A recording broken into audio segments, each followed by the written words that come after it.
Então, vamos lá.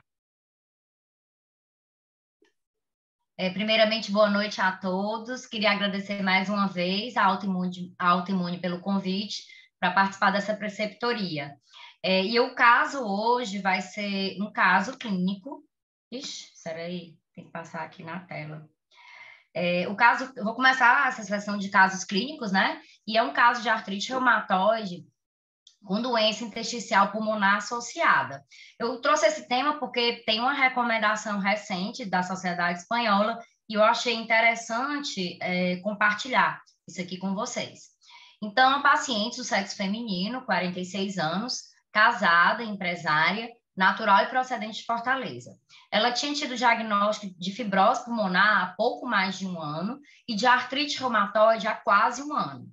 Ela se queixava de artrite de mão. Kirla, ela começou pelo pulmão, foi? Começou pelo pulmão e depois foi para a articulação. Então, ela depois foi que teve o diagnóstico de AR, né? Exato, começou o quadro articular depois, alguns meses depois. Ela referia artrite de mãos e pés, tinha rigidez matinal prolongada e se queixava de tosse e de espinéus pequenos esforços. Era uma paciente que tinha hipotireoidismo, hipertensa, ela era obesa também, que eu vou descrever no exame físico, tinha refluxo, tinha tido diagnóstico e tinha sido tratada para tuberculose pulmonar em 1997 e também tinha endometriose. Ela não fumava, não bebia, não tinha antecedente também de tabagismo, nem de tabagismo passivo, e era uma paciente sedentária. De história familiar, não tinha nada digno de nota, nenhuma doença autoimune, nem doença reumatológica. Ela fazia o tratamento com outro reumatologista e ele havia ajustado recentemente a azatioprina, né? Ela tinha alguns meses que estava em uso, e ele tinha ajustado para 200 miligramas ao dia. Ela vinha usando prednisona, 5 miligramas por dia. Isso dá quanto, Kirla? Dá dentro do 2 a 3? Dá, porque ela é bem pesadinha. Tá. E ela é grande, ela é alta. Eu não sei exatamente o peso, eu não cheguei a perguntar o peso, mas ela é bem pesada. Aí, prednisona, 5 miligramas ao dia, levotiroxina, indapamida, usava cálcio e vitamina D, esomeprazol para o refluxo, e ela tinha também doença de via aérea e usava budesonide e formoterol. Ao exame físico, ela era obesa, como eu disse, tinha crepitações em bases, ela tossia constantemente durante a consulta, tinha dor nos punhos, interfalangianas proximais, joelhos, tornozelos e tinha uma articulação com artrite evidente na segunda interfalangiana proximal direita. E o SEDAI dela era de 25. Ela voltou assim bem precoce, com exames laboratoriais, e ela era soropositiva, fator reumatoide 110 e o anti-CCP em altos títulos de 339. Ela tinha essa tomografia, certo? Vamos lá, que eu vou tentar aqui descrever para vocês. Deixa eu ir passando devagar. Ela tinha uma fibrose no ápice, que isso aqui provavelmente é a cicatriz da tuberculose que ela teve, eu acho que vocês conseguem ver. Peraí, que eu estou meio amarrada com isso aqui. Ela tinha também opacidade reticular, com espessamento de septo, ela tinha também algumas áreas aí, aqui mais para baixo, as lesões dela eram mais em bases, tinha algumas áreas aí de bronquiolectasia de tração, a gente consegue ver aqui, periférico e em base, né, consegue ver bem, que é distorção da arquitetura do parênquima pulmonar, né? Então, bronquiolectasia de tração está associado a pior prognóstico. Então, a distribuição era mais em bases, né? Nos campos pulmonares inferiores. Ela tinha umas áreas também que ele sugere como aprisionamento de via aérea na fase expiratória. Isso não é tanto vidro fosco que a gente vê, certo? Mas a gente vê bem essas opacidades, né? Reticulares, lineares, né? Que são o espessamento de septo, né? Fibrose de septo, certo? E essas reticulações aqui embaixo, que é a bronquiolectasia de tração, certo? Então, essa é a tomografia que ela trouxe. E ela tinha também uma prova de função pulmonar, né, sugestiva de um distúrbio ventilatório restritivo, tinha redução moderada da difusão de monóxido de carbono e tinha também esse distúrbio ventilatório obstrutivo associado. Então, ela tinha artrite reumatoide soropositiva com doença intersticial pulmonar e também de via aérea. E aí, discuti com o pneumologista dela, a gente decidiu fazer a prednisona, 40 miligramas ao dia, subir a dose. Eu sugeri fazer o rituximab e hidroxicloroquina, Não estava tão confortável com a azatioprina, mas ela tinha ajustado a dose há pouco tempo, e aí resolvemos manter a azatioprina, mas eu pensando em já ir tirando, suspender mais na frente, depois que houvesse resposta aí das medicações, né? Espero que tenha. Orientei perder peso, continuar o tratamento para refluxo, porque a gente sabe que a doença do refluxo é uma condição que piora a doença pulmonar, então é muito importante a gente tratar essa alteração e pedir para ela voltar em cerca de 2 meses. Ela tinha parado o corticoide, suspendeu totalmente o corticoide, a hidroxicloroquina, mantinha asas e as demais medicações, e assim, ela tinha feito isso porque ela tinha tido Covid, né? E ela piorou transitoriamente dos sintomas, né? Dos sintomas respiratórios. Tinha feito o rituximab há somente 10 dias, a primeira dose, né? 1 grama, ainda não tinha completado o primeiro ciclo.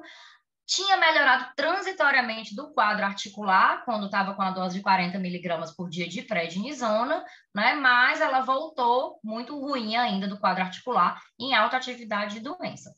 E aí o combinado foi completar o esquema de rituximab, voltar a hidroxicloroquina, manter por enquanto a azatioprina.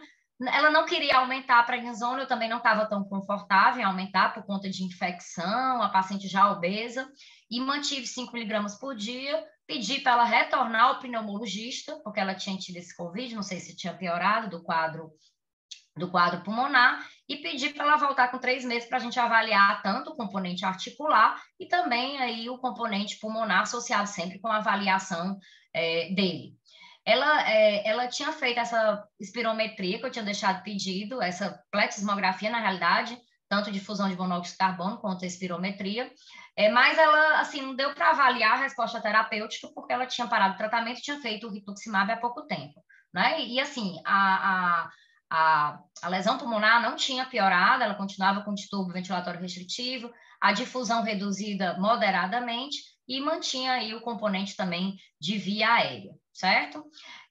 Eu não coloquei aqui, eu esqueci de colocar, na realidade, eu liguei, mês passado, eu dei essa aula também, na realidade só apresentei o caso clínico, não fiz essa revisão, e conversei com ela e ela disse que tinha melhorado da articulação, tinha melhorado bem, e que ia fazer uma espirometria para o pneumo avaliar e depois ela voltaria para mim. Então, pelo menos do quadro articular, ela aparentemente, conversando por telefone, ela aparentemente entrou em remissão. Então, assim, eu trouxe mais esse caso para a gente fazer uma revisão aí do que a gente tem de doença pulmonar intersticial, certo? Principalmente focando nessa recomendação que foi publicada no meio do ano da Sociedade Espanhola, tá bem bacana, eu gostei bem de ler essa recomendação, e vamos entrar um pouquinho agora nesse assunto. A prevalência de doença intersticial pulmonar na artrite reumatoide não é alta, gira em torno de 5 a 10%, sendo que 10% dos pacientes, somente 10%, vão ter alteração pulmonar nos primeiros 2 anos de doença. A maioria dos doentes vai ter o componente pulmonar depois de 5 a 10 anos de artrite reumatoide. Então, o clássico é você ter o acometimento pulmonar para depois ter acometimento articular para depois ter o acometimento pulmonar. Em apenas 14% dos casos, a doença pulmonar antecede o acometimento articular. E, normalmente, esse intervalo gira em torno de 1 a 5 anos. A paciente do caso clínico aí foi menos de 1 ano, né? Entre o aparecimento da doença pulmonar e o da doença articular. E a sobrevida, a gente tem que lembrar que é reduzida nesses doentes, principalmente se ele tiver o padrão de pneumonia intersticial usual. E a sobrevida gira em torno aí de 5 a 8 anos depois do diagnóstico da doença pulmonar. E o risco de morte, já que a sobrevida é reduzida, é maior e gira aí em torno de 2 a 10 vezes mais que o paciente que não tem a doença pulmonar. Esse gráfico compara, né, a sobrevida de pacientes que têm FPI, né, fibrose pulmonar intersticial, que tem PIO da artrite reumatoide e que tem a pneumonia intersticial não específica das colagenoses, né? Então, a gente vê que a mortalidade é maior no padrão PIO, né, FPI, seguida pelo padrão PIO da artrite reumatoide. Lembrar que PIO lembra um pouco o FPI, se você for fazer o histopatológico, é bem parecido, mas a fibrose pulmonar idiopática é mais progressiva, né? E a PIN, né, que é a artrite reumatoide também pode dar tem uma mortalidade menor, ela progride menos do que a pneumonia intersticial usual. Já existem fatores associados, fatores de risco bem estabelecidos, que são a soropositividade, né, para o fator reumatoide, anti-CCP, tabagismo, idade também mais avançada, é outro fator de risco importante, e o sexo masculino. Então, o acometimento pulmonar é bem mais frequente em homens. Então, esses são os principais fatores de risco associados aí ao envolvimento pulmonar. Lembrando que não tem correlação entre a atividade pulmonar e a atividade articular. Então, elas podem progredir de forma independente. Falando um pouco mais de fisiopatologia, existe também a mutação do gene MUC5B. Esse gene ele está envolvido, ele é responsável pela produção de mucina, que é o principal componente do muco, e ele está presente, essa mutação, em até 50% dos pacientes que têm FPI. E se ele está presente no paciente com artrite reumatoide, né, então aumenta o risco de desenvolver doença intersticial pulmonar, principalmente pneumonia intersticial usual. Então, seria um marcador interessante aí no futuro para a gente usar no nosso dia a dia, para a gente tentar, talvez, triar, né, os pacientes e tentar diagnosticar mais precocemente, antes deles terem, na realidade, um envolvimento pulmonar mais importante. Né? Então, de fisiopatologia, a gente tem fatores ambientais, como cigarro, micro-organismos, né, agentes infecciosos, levando a um dano epitelial direto e também levando a uma modificação pós-translacional de proteínas, como, por exemplo, a citrulinação, levando à quebra da tolerância imunológica e à autoimunidade. Isso aí levaria a um processo de reparo, né, de inflamação e de reparo tecidual, inflamação com produção de citocinas inflamatórias, que a gente vê também na artrite reumatoide, como, por exemplo, TNF-alfa e interleucina 1, e também levando à cicatrização, né? A formação de tecido cicatricial de fibrose, decorrente de diferenciação e proliferação de fibroblasto. Então, na doença intersticial pulmonar, da artrite reumatoide, a gente vê um desbalanço, um desequilíbrio entre síntese e degradação de matriz extracelular. Né? Então, na FPI, a gente vê muito esse mecanismo de fibrose, e na artrite reumatoide, com doença pulmonar, a gente vê esses dois mecanismos, de inflamação e de fibrose. Na FPI, não existe recomendação de fazer imunossupressão. Pelo contrário, a recomendação, o grau de evidência é de ir contra a imunossupressão, porque ela aumenta a mortalidade nesses doentes. Na artrite reumatoide, não. Na artrite reumatoide, normalmente, eu trato a inflamação, e se o paciente não melhorar, eu vou para a fibrose. Eu vou tratar a fibrose. Então, na artrite reumatoide, eu tenho que lembrar aqui desses dois mecanismos fisiopatológicos. O diagnóstico é tanto pela clínica, o paciente vai ter tosse, dispneia, que normalmente vai progredindo lentamente, e também crepitações à ausculta pulmonar. Padrão ouro diagnóstico mesmo é a TICAD de tórax, e ela tem uma boa correlação com o histopatológico. Então, quando eu tenho um padrão de pneumonia intersticial usual, é um padrão histopatológico, PIN é um padrão histopatológico. Só que quando você vê a tomografia, você pode traçar essa correlação, esse paralelo, porque é muito característico você ter, no padrão PIO histopatológico, você ter o favelamento que a gente vê na TICA. Então, existe essa correlação, uma boa correlação histopatológica do padrão, né, com o padrão aí tomográfico. Prova de função pulmonar também é importante. Todo paciente que eu vejo alteração pulmonar, se eu flagro acidentalmente, ou se o paciente tem sintoma e eu consigo ver essa alteração, eu vou para a prova de função pulmonar. Ela avalia tanto gravidade e ela é muito importante no acompanhamento, né? Então, a sugestão, não é a recomendação formal, com grau de evidência bom, mas a sugestão é que a prova de função pulmonar seja feita nesses doentes a cada 3 a 6 meses, né? Tem estudos aí, o estudo, por exemplo, se eu não me engano, o InBuild, né, que é o do Nintendo Nib, ele fazia prova de função pulmonar mensalmente. Não é claro que ninguém vai ficar fazendo todo mês porque fica inviável, mas a cada 3 a 6 meses talvez seja importante a gente acompanhar esses doentes. E a tomografia, né, a gente faria a cada 6 a 24 meses, lembrando que a prova de função pulmonar ela seria mais sensível na detecção da progressão, né, na progressão pulmonar dos doentes com fibrose. Biópsia pulmonar vai ficar mais reservada para aqueles quadros duvidosos, lembrando que a gente pode ter doença neoplásica, né? Adenocarcinoma mais infiltrativo, que pode dar um padrão inflamatório parecido com PIN, o linfoma também pode dar um padrão infiltrativo. Então, quando resta dúvida, quando não está tão claro, aí se lança a mão da biópsia pulmonar. O teste de caminhada também pode ser feito, mas o que a gente vê mais mesmo aí nas publicações é a tomografia e prova de função pulmonar, principalmente a espirometria, porque a plexmografia não é disponível aí em todos os lugares. No SUS, por exemplo, a gente tem grande dificuldade para fazer prova aí de difusão de monóxido de carbono. O padrão é restritivo quando a gente faz a espirometria, e na difusão ele pode ter ou não redução da difusão de monóxido de carbono, e nos casos mais avançados, hipoxemia.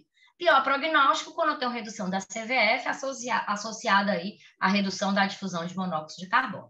Então, a gente tem, lembrando aqui de novo, da associação de padrão histopatológico com padrão radiográfico. O padrão mais comum na artrite reumatoide é a pneumonia intersticial usual. Nas outras colagenoses é a PIN, né, como a esclerose sistêmica, a gente tem mais PIN do que PIL, mas lembrando que qualquer um desses padrões aí qualquer um deles pode ser progressivo, né? Então, a gente tem que avaliar se o paciente está tendo progressão.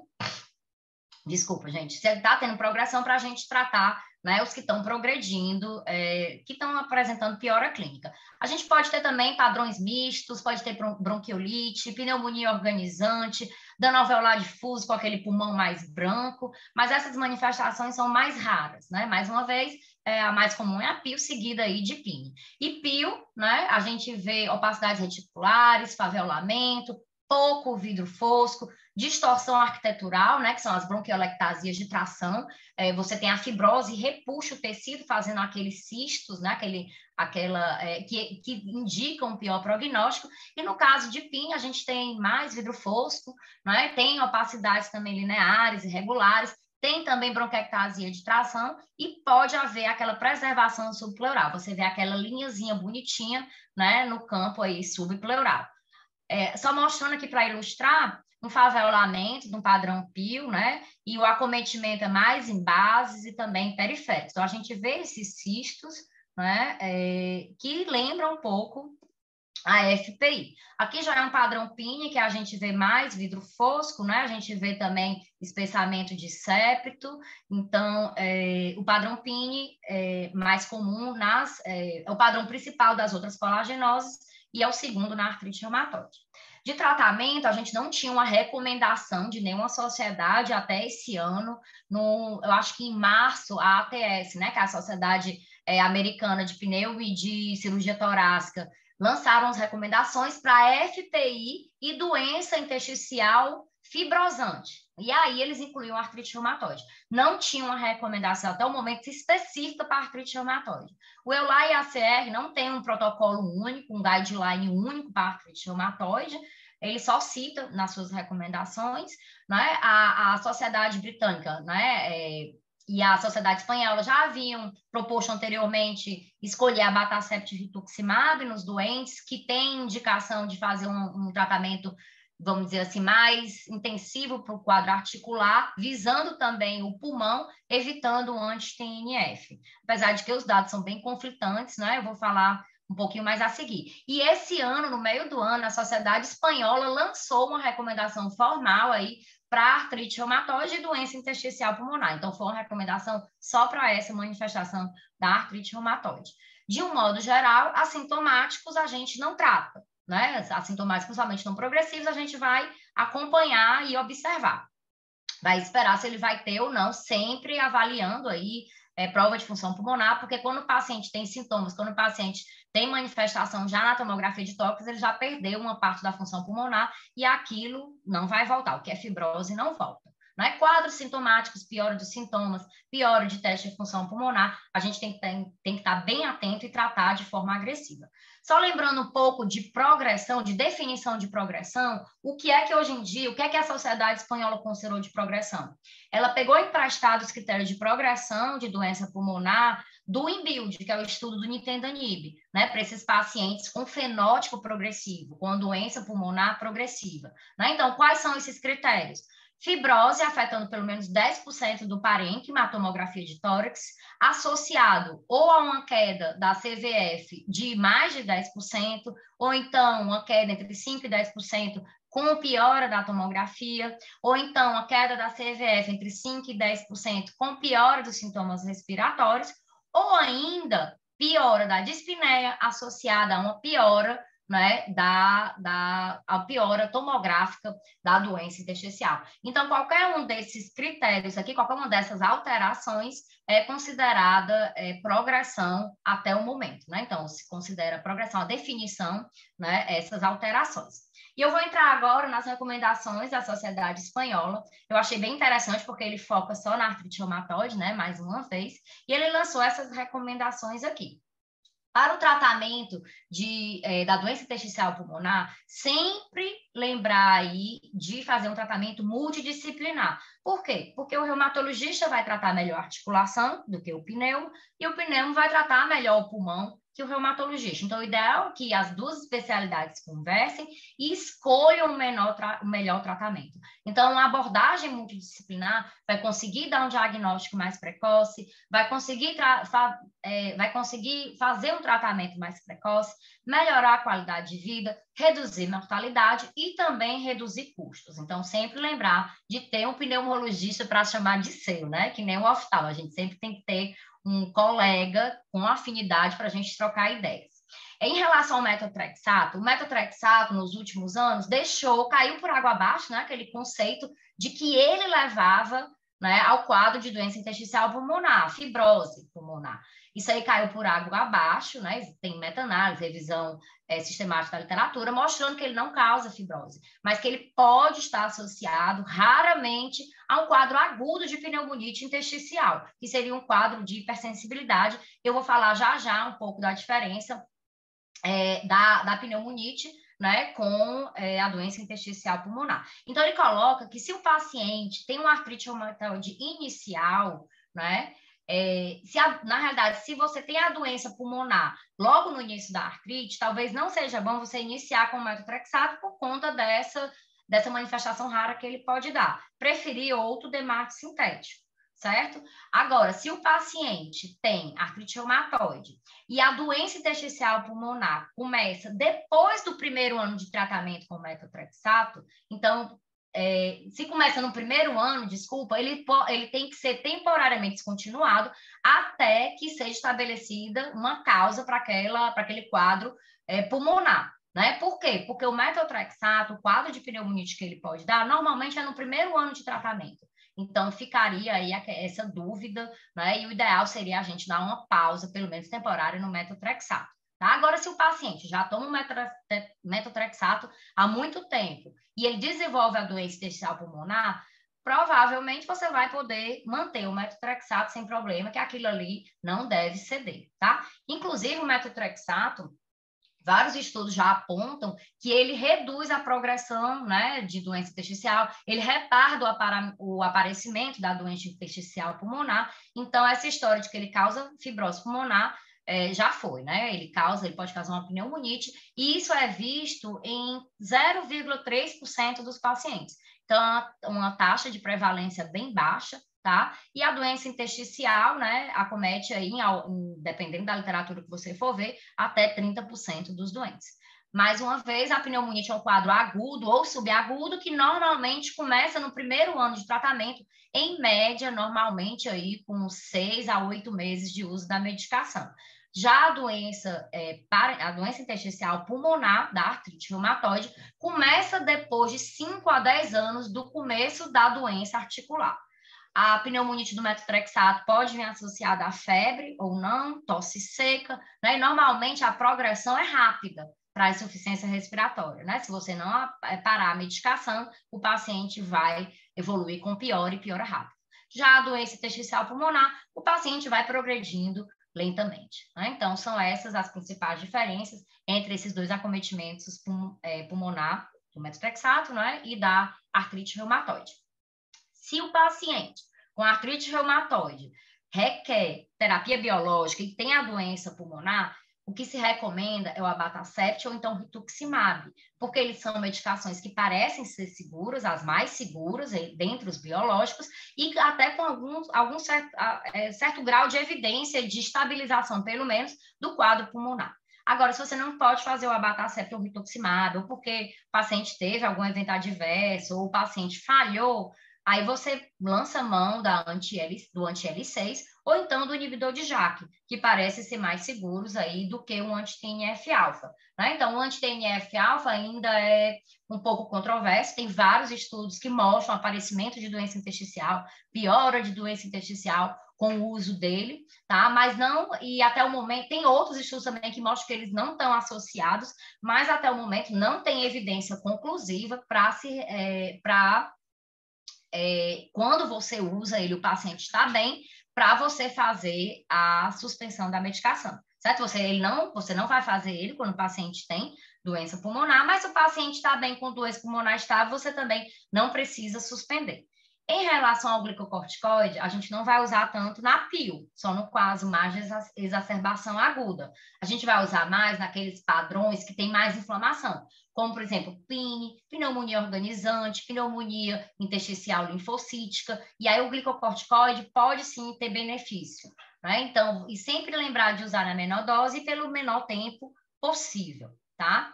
Em relação agora ao imunossupressor, não tem recomendação que aponte, que diga que tem que ser feito, tá? E se você for fazer um imunossupressor, escolher o microfenolato, que parece ser a opção aí mais segura. Então, não tem recomendação mostrando nem que sim, nem que não, que faça aí imunossupressor. Então, não tem recomendação de ser feito, tá?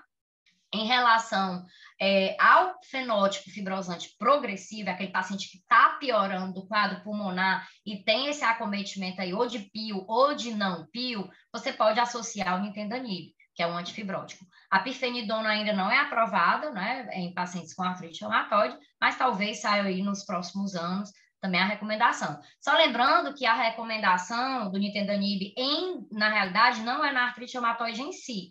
O estudo, são poucos pacientes com artrite reumatoide, se eu não me engano, eu acho que eu não estou lembrando direito, mas eu acho que menos de 100 pacientes do grupo do InBuild, mas, assim, eles foram colocados tudo num bolo só, né? Pacientes com artrite reumatoide, com colagenose, com pneumonite de hipersensibilidade. Então,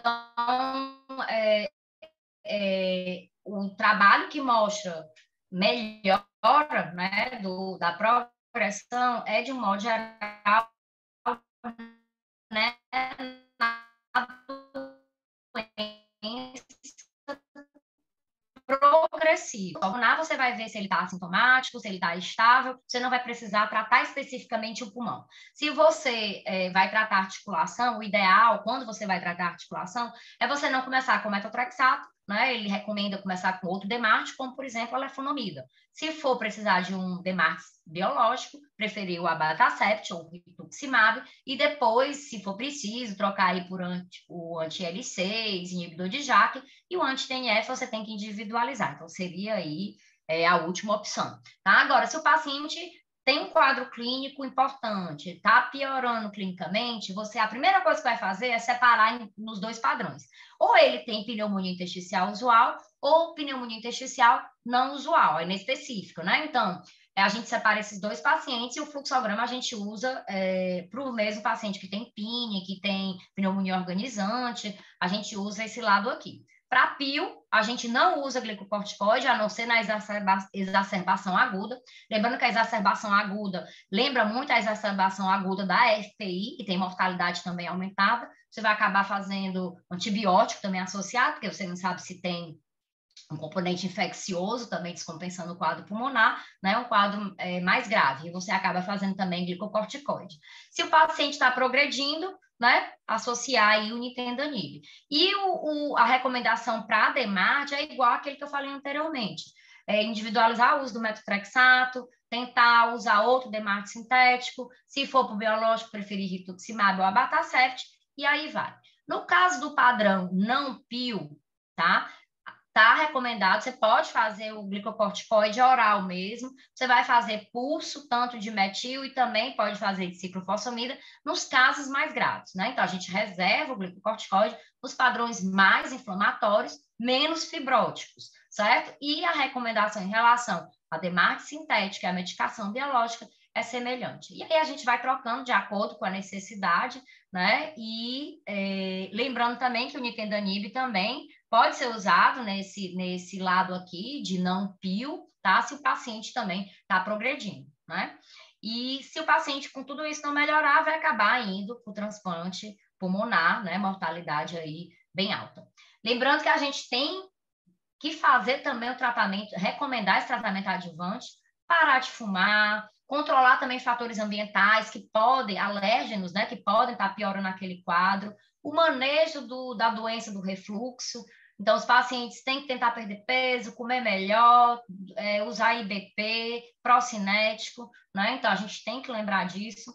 Reabilitação pulmonar, vacinação. Então, se a gente tiver um quadro de Covid, de influenza no pulmão doente, pode ser um quadro bem dramático, o paciente pode vir a falecer.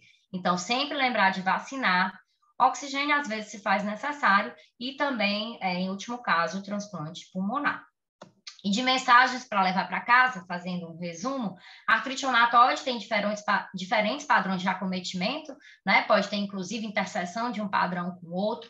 O mais comum é a pneumonia intersticial usual, seguido de PIN. O prognóstico é pior de PIO, que lembra mais um pouco a FPI, né? É uma doença mais fibrosante, com favelamento, e o PIN tem mais inflamação e mais vidro fosco. Fatores de risco já são bem estabelecidos, então os pacientes que precisam de mais monitorização são do sexo masculino, pacientes mais velhos, pacientes soropositivos, e a gente precisa talvez aí de biomarcadores, utilizar, sei lá, essa mutação, pesquisar a mutação desse gene, a gente não tem comercialmente para fazer, mas seria talvez até um marcador aí no futuro para a gente tentar ver quem é que vai progredir mais, né? Quem é que vai ter doença manifesta mesmo. E acompanhar sempre com provas de função pulmonar, tentando diagnosticar precocemente, tratar precocemente, que a gente vai ter melhores desfechos. E sempre a gente precisa de mais estudo prospectivo, né? Estudo head-to-head, que eu acho que a gente não vai ter em relação a isso, não sei, porque o N acaba sendo pequeno, apesar da artrite reumatoide ser bem prevalente, né? Os pacientes acabam sendo graves, e paciente grave às vezes sai de estudo. Então, vamos ver o que é que nos espera aí nos próximos anos, né? E a gente precisa, sim, de mais recomendações, mais guidelines para orientar aí nossa conduta na nossa prática diária. E era isso que eu tinha para dizer. Muito obrigada, gente. E eu estou aberta aí à discussão. Quem tiver perguntas e comentários. Cadê a Ângela? Estou aqui, mulher. Estou abrindo. Estou deixar primeiro para eles perguntarem, né? Vamos lá, gente. Cadê o pessoal? Eu vou só fazer um comentário. Excelente, viu, Keila? É muito bom porque esse formato adorei, assim, que você usou o caso clínico para a gente fazer essa super revisão, né?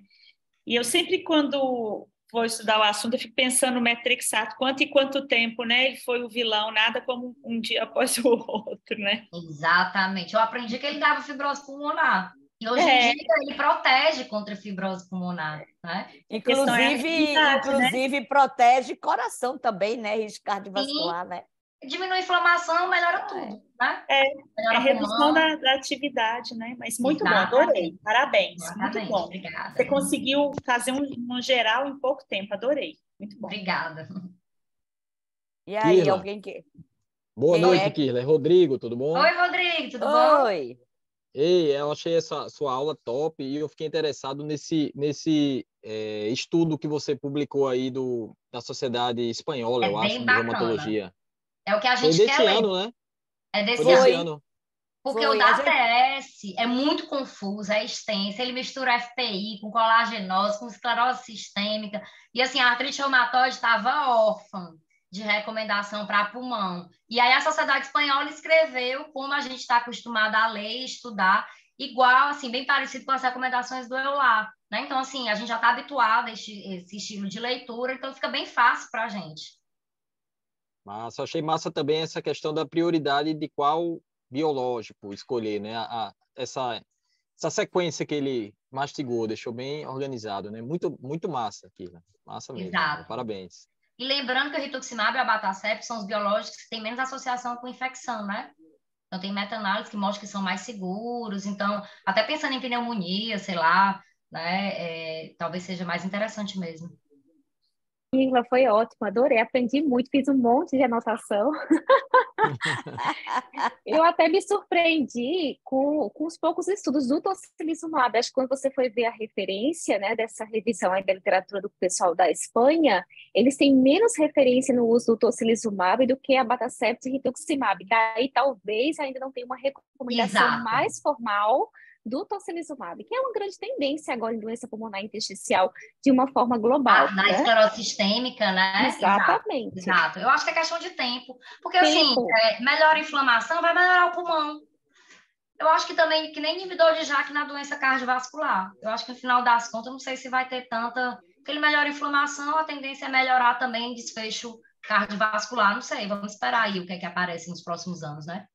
Exatamente. Mas foi excelente. Estou bem aqui atualizada. Alguém Maria, mais vai depois fazer? a gente tem a gravação, né, Maria? Para a gente assistir de novo. Tem. E eu já coloquei os 2 artigos no grupo, hein, gente? Ótimo. Já coloquei a Nossa, parte, ótimo. a Uma parte super 1 e parte 2. Kila, deixa eu só fazer uns comentáriozinhos. Eu sempre, quando eu dava aula, eu falava da positividade do fator reumatoide do anti-CCP como fator prognóstico. Tem um trabalho que foi publicado esse ano. Foi Cadu, você que apresentou, Cadu? Hein, Cadu, foi você? Manda a referência para a gente incluir nas aulas. Eu vou botar em que ele não chama atenção ao fator reumatoide nem mais ao um anti-CCP. mais Não, um mas ele CCP. não fala nenhum dos dois. É? Ele faz, inclusive, uma matriz de risco de desenvolver doença pulmonar, e, se eu não me engano, eu não sei se foi Cadu que deu aula, deixa eu tentar lembrar. Ele fala Não, fui eu não. Foi você, não foi alguém, ou foi O Ricardo, eu Marcos? Ou Fui eu, doutora. Foi você, Ricardo? Foi. Tá, deixa eu tentar lembrar. Se eu faltar alguma coisa, você complementa. Eles utilizam aquele polimorfismo do MUC 5B, quem tem e quem não tem, e aí ele vê as sequências de aminoácido lá, e eles fazem uma matriz usando idade de início da doença, sexo e atividade da doença. E eles não acharam que houve... que ter ou não fator reumatoide influenciou nessa matriz. É bem interessante. E aí a depois eu posso... influenciou? Não é, Ricardo? Nem nenhum dos dois. O quê? Cadê? Os anti-CCP, Ricardo, o fator Não. reumatoide. Influenciou, não. Não influenciou. Então, foi uma coisa que foi novidade para mim, porque até então, quando a gente lê os artigos básicos, está sempre lá, fator de risco de doença pulmonar, anti-CCP positivo, homem, mais idoso. Então, isso é um trabalho super legal que eu vou botar no grupo para a gente ver. Vou botar no grupo para a gente ver, que na hora que o Ricardo estava apresentando, eu falei, cadê o bichinho lá do anti-CCP? Porque, como você mostrou a patogênese, a patogênese começa no pulmão, você tem o BALT e tem a doença pulmonar, a citrulinação, né? E aquilo tudo é importante. Então, essa era uma coisa que eu queria falar. A outra coisa, no InBuild, quando ele separa por doença, que ele separa a artrite reumatoide, né? Das subanálises, quem realmente puxou em favor do nintedanib foi a artrite reumatoide. Foi quem fez a diferença lá. Qual era a outra coisa que eu ia falar? O negócio do metrexato foi super legal, né? Porque desmistificou, né? Foi super legal. Sim, a outra coisa é que eu andei lendo umas coisinhas de inibidor de JAK, né? Doença pulmonar. Tem umas poucas publicações mostrando que ela não piorou a doença pulmonar, o inibidor de JAK. Mas como tem mais evidência com a abatacept e rituximab, eles vão na frente. Sim, aí eles não botaram, não é porque ainda falta estudo, mas mostrando que se o paciente estiver super bem do ponto de vista articular e não progredir o pulmão, né, aí Exato. A gente pode tentar deixar se ele tiver em uso de inibidor, né? E assim, a impressão que eu tenho em relação ao anti-TNF também é que não piora. Eu não vejo isso. Vocês veem? Que não Tem tanto piora. anti-TNF, eu não vejo paciente fazendo doença intersticial, não. É porque a gente não está estudando isso direitinho, eu acho. Tu está entendendo, Eu Keila? também não Mas vejo. a gente, na prática, a gente não vê, né? Porque a quantidade de anti-TNF que a gente usou a vida inteira... Já era para gente ter mais. Né? Exatamente. Era para ter mais, né? Então, assim, não sei. Mas, tem um outro trabalho também que eu posso procurar, que quando ele põe anti-TNF, é bem interessante. A percentagem de paciente que piorou, a percentagem de paciente que não interferiu e a percentagem de paciente que melhorou. É muito parecido. Você não consegue dizer claramente que o anti-TNF é um grande... Exatamente. Que o anti-TNF é um grande vilão, né? Então, na dúvida, ele não é indicado, né? Não é indicado fazer. A outra coisa é que o tempo da gente repetir as tomografias e as provas de função pulmonar, quando a gente faz reunião, nem todo pneumologista concorda com o tempo que os fluxos mostram, né? Nem todos concordam, né? E fica aquela confusão. Lembrar da importância da gente identificar aqueles pacientes que têm o fenotipo progressivo, né, para doença pulmonar intersticial. O grande problema para artrite reumatoide, eu acho que é muito mais fácil a gente usar um nintedanib do que no paciente com esclerose sistêmica, por conta da diarreia, a gente usa o micofenolato, etc., né? Então, assim, o grande problema é quando que a gente deve fazer uma tomografia no paciente com artrite reumatoide? Quando a gente vai definir aí, o biológico, e aí essa é uma pergunta interessante, tá? A gente não sabe o que é que eu faço. No privado, eu faço sempre, quando eu diagnostico, no privado. Ou, na pior das hipóteses, quando a gente vai definir um biológico, raio-x não serve, tem que se fazer tomografia de alta resolução. Porque você vai deixar passar um monte de coisa, né? Vai deixar passar uma doença pulmonar intersticial, pode iniciar uma bronquiectasia de tração, que hoje é considerado como é que se diz, o que ele chama de ILA, né? Que é aquele fator que é a bronquiectasia de tração, é aquilo que vai dizer, olha, fica de olho, vou progredir para a doença pulmonar. Vai piorar, é um fator de pior prognóstico, né? Pior prognóstico. Então, assim, eu faço sempre, no meu consultório, a tomografia. E no HC, sempre que a gente pode, a gente faz a tomografia, mas que às vezes não dá. Aí tem que ser um raio-x. Lá no hospital geral é impossível. O paciente não consegue. É complexo. Agora, para quem o pessoal da Behring, no programa deles, eles têm a tomografia lá bonitinho para a gente fazer, viu? A gente pode solicitar. Tem lá bonitinho para a gente fazer, né? Então, assim, eu acho que doença pulmonar intersticial, a gente tem que ter o pneumo mesmo junto, sabe? Para chamar de seu, né, Keila?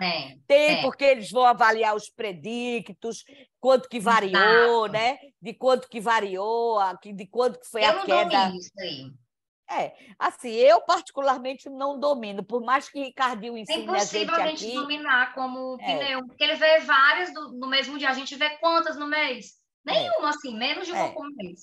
E eles estão o tempo todo com isso, né? E até quantificar essa evolução de forma objetiva, né? De objetiva, o quanto melhorou, o quanto permaneceu. Ele bate o olho, ele já vê. Piorou? Não piorou. Compara uma com a outra, é como a gente quando vê uma densitometria. Eles vão ver a densitometria e não vão saber para onde é que vai.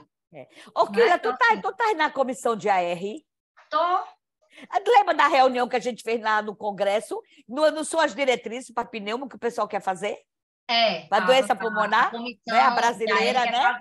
Quer fazer a recomendação brasileira. Né? Porque, na realidade, o que a espanhola disse é o que a gente sabe. É um compilado da literatura.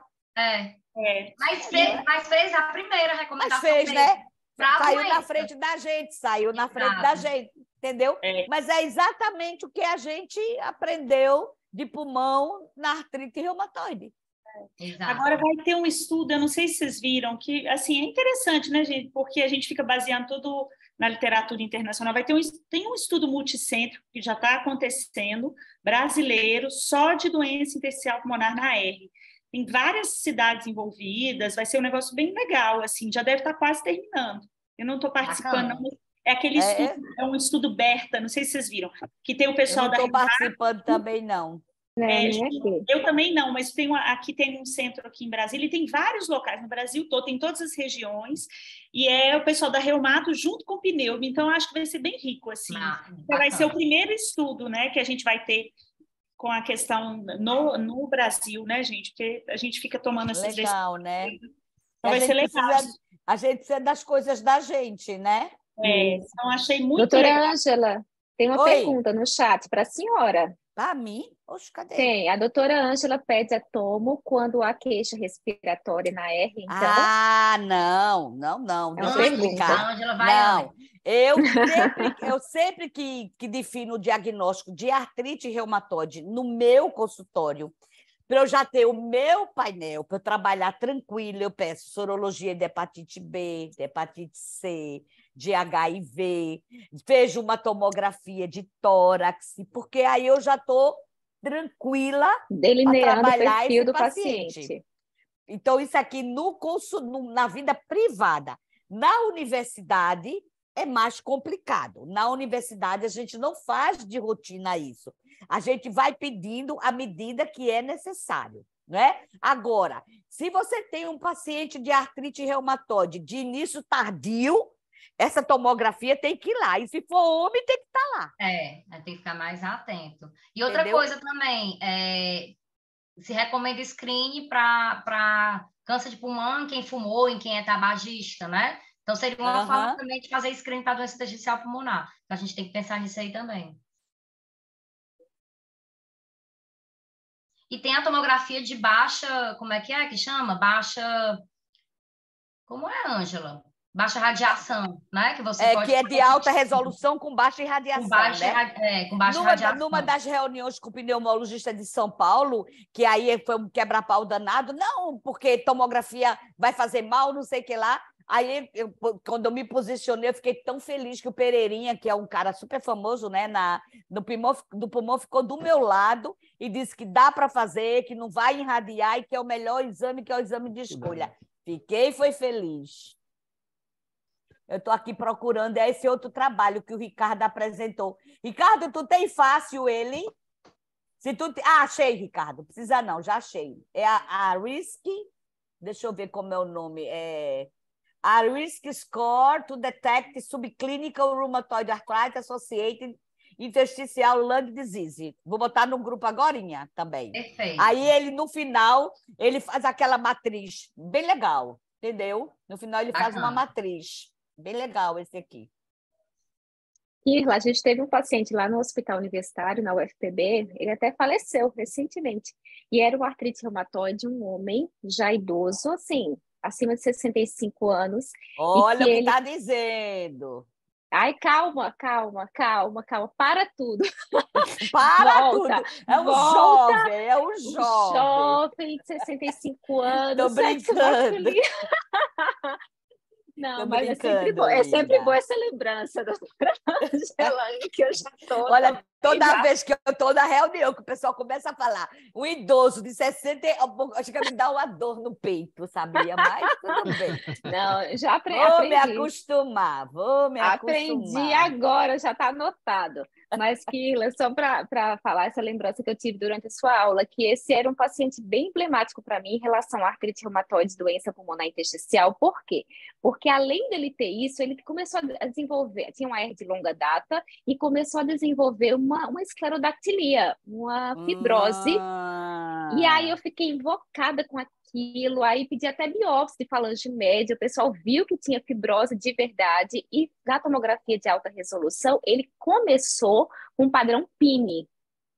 E aí, uma esclera associada à artrite reumatoide. Pois é, aí a gente começou a tratar, inclusive na época a disponibilidade e tudo foi ciclofosfamida. Só que ele tinha padrão articular em alta atividade e tinha o padrão pulmonar com rápida deterioração da função pulmonar. Nossa. Extremamente desafiador. Grave. Começamos com ciclofosfamida, paciente grave, né? Ele tem um componente inflamatório, fez um pouquinho mais de corticoide, fez a pulsoterapia com a ciclofosfamida. O que aconteceu? acreditam, ele melhorou do padrão articular com a ciclofosfamida, mas não melhorou do padrão pulmonar. Não, mas mesmo com a redução progressiva da dose do corticoide, ele sustentou a melhora articular. Mas o pulmão perdendo, o que é que a gente foi? Foi para outra alternativa, aí conseguiu rituximab para ele e até o nipidanib. E aí ele não conseguiu tolerar, fez diarreia, não conseguiu, não teve jeito. Tentei reintroduzir após uma suspensão, mas não teve jeito.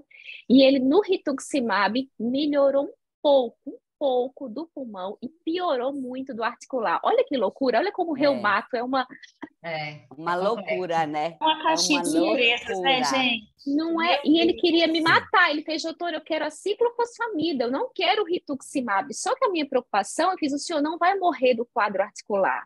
O senhor vai morrer do quadro pulmonar. Eu tenho que ter um certo equilíbrio nessa decisão. Será que a leflunomida, né? Não, ele já estava, já. O Demarde sintético de base dele, no tratamento da R, era leflunomida. Leflunomida, entendi. Resumindo, ele foi para oxigênio terapia, já estava vindo para as últimas consultas com oxigênio, internava com frequência, com quadro de broncopneumonia. Ele tinha as bronquiectasias de tração e fazia foco pneumônico, né, nesses locais. E ele faleceu na mão do pneumo. Ele tinha o pneumo lá muito, não é? Ele faleceu. Mas foi uma tristeza para mim. Porém, a cada consulta eu falava assim com os residentes: olha, gente, ele tá, prognóstico dele, talvez a gente não tenha um próximo retorno. Foi bem difícil, foi desafiador. E só para ilustrar. Então, o paciente também, ele é até médico, pai de 3 amigos meus médicos, né? Ele abriu um quadro, primeiro foi dar diagnóstico de FPI, depois abriu o quadro articular, com anti-CCP positivo, sabe? Bem evidente a artrite. E aí eu indiquei para ele o rituximab. Ele remitiu da artrite reumatoide, e assim, isso deve ter mais de 5 anos. Tá bem, né? Ele teve uma exacerbação aguda, mas saiu. Tá bem, então, assim, o diagnóstico diz. Quando ele abriu o quadro pulmonar, antes de ter o quadro articular, que eles chamam de IPAF, né? Ele não tinha os autoanticorpos, ele só fez os autoanticorpos depois? Ele fez antes. Positivou antes CCP só depois. Antes, só depois. E é um pneumo top. É o pneumo que faz doença intersticial aqui, já pesquisa tudo quanto é de colagenose. Ele pede fator reumatóide, anti-CCP, os outros anticorpos, não sei o que. Ele só fez depois, né? Só fez depois. Inclusive, aí depois ele mudou meio que o diagnóstico para doença intersticial da artrite reumatoide.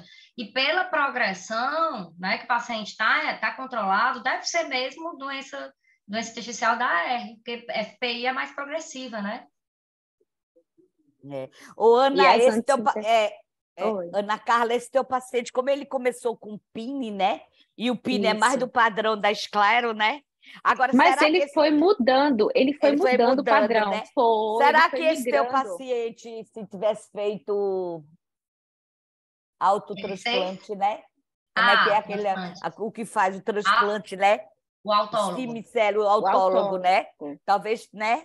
Talvez ele não talvez lá atrás, né? Mas a gente estava esperando que ele respondesse, porque aí no final já não tem mais indicação, né? Como quando tem uma deterioração muito grande da função pulmonar, já não tem mais critério de inclusão, né? Eu sei que até tocilizumab eu fiz nele, o que foi um santo remédio para articulação.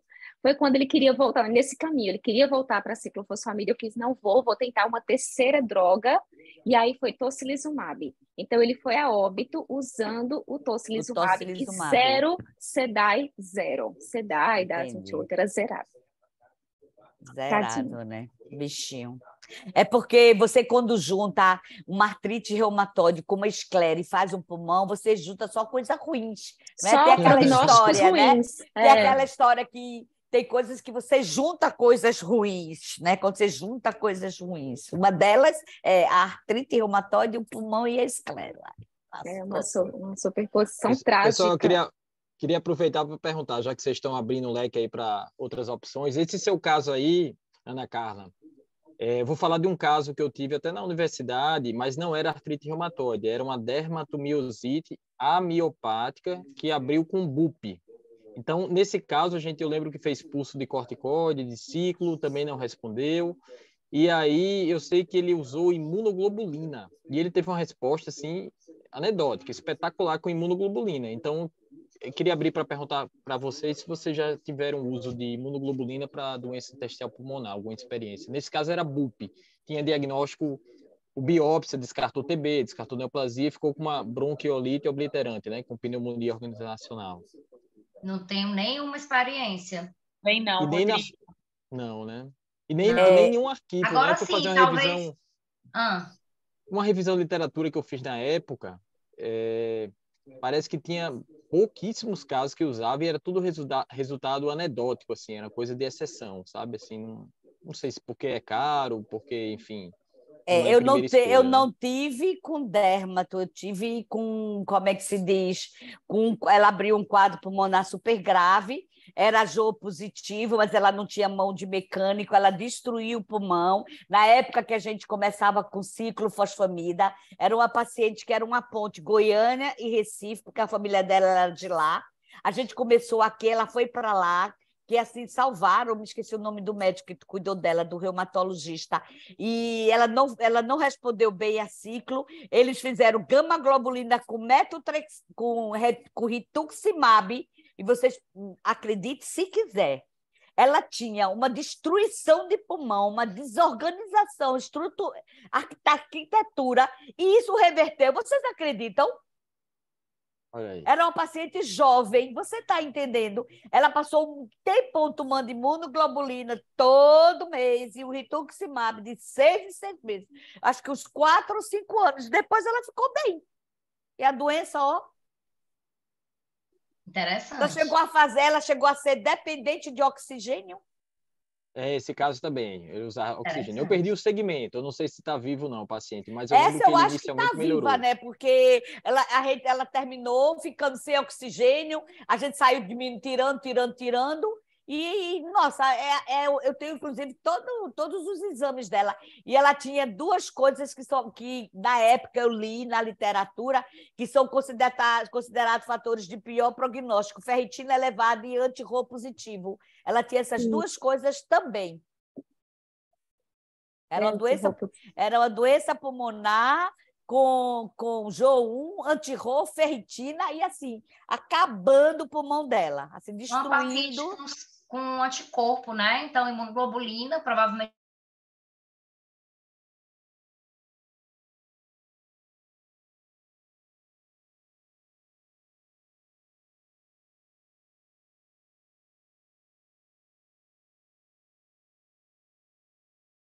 Muito precoce, e ela super Acho que nova, ela aí- devia ter uns 30 e poucos anos, e assim, ela ficou Boa comigo um reserva, tempão. né?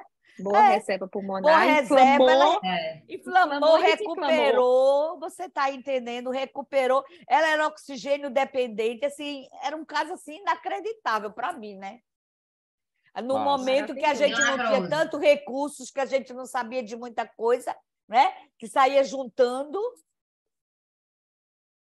Isso Mas aí. foi ótimo, viu, Keila? Parabéns aí, Foi foi ótimo. Obrigada. Fizemos uma excelente revisão, né? E eu vou jantar, hein, gente? 8h30. Encerrando, né? Obrigada, Maravilha. gente. Obrigada a todos. Maravilha. Muito bom, Parabéns. Até lá, hein, Carla? Até lá, né? Dependendo Até lá. do Brasil, a gente se fala aí para ver o dia. Exato. Né? Certo, Tá, tá a bom. próxima. A gente espera o resultado dos dezembro. jogos para dizer quando é que vai ser a próxima aula, se vai ser dia 5 ou não. Tá Vamos Vamos certo. combinar. Se o Brasil ganhar, Combinado. todo mundo vem com a camisa do Brasil. Verdade. Eu nem tenho, vou ter que comprar, né? Ai, Jesus. Que patriotismo. Foi muito Beijo bom. aí, gente. Prazer, Obrigada, Beijo aí. pessoal. prazer. Um Obrigada. abração. Bye, bye. Beijo. Tchau, gente. Tchau, tchau.